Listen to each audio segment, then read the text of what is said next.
Salut, c'est moi. Je voulais pas t'inquiéter.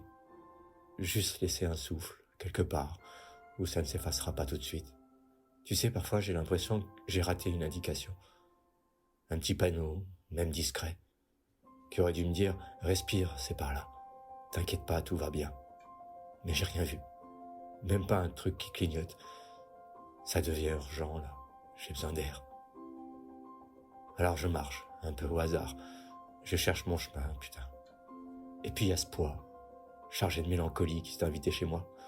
Me dites pas que je suis le seul à avoir droit à ça. Il bouffe dans mes assiettes, il grogne sur mon palier et il pisse sur mes fleurs quand j'ai la tête tournée. Le pire, c'est que je crois même pas que ce soit le mien. On a dû me le prêter, me le confier par erreur. Il est même pas à ma taille. Il pend sur moi comme un manteau trop long, trop grand. J'ai l'air d'un bouffon.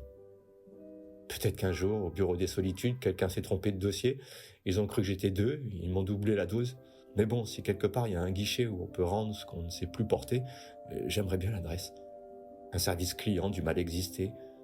Un numéro clair, parce que là, j'ai plus envie d'être le responsable ni le manager de cette foutue mélancolie intérieure. Pas un psy, pas un coach, juste un endroit simple. Un service après-vente du cœur. Parce que ça fait longtemps que je retiens.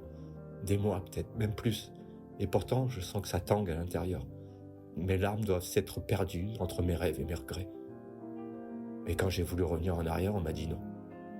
Pas de demi-tour. Pas d'option de retour. Comme s'il fallait un visa ou un vaccin contre la nostalgie pour retourner sur ses pas. Le problème, c'est que c'est là-bas que j'ai grandi. Je croyais juste être de passage, et d'un coup, on m'a dit sortie définitive, comme si ma vie était une salle de concert et qu'un agent de sécurité m'interdisait l'accès.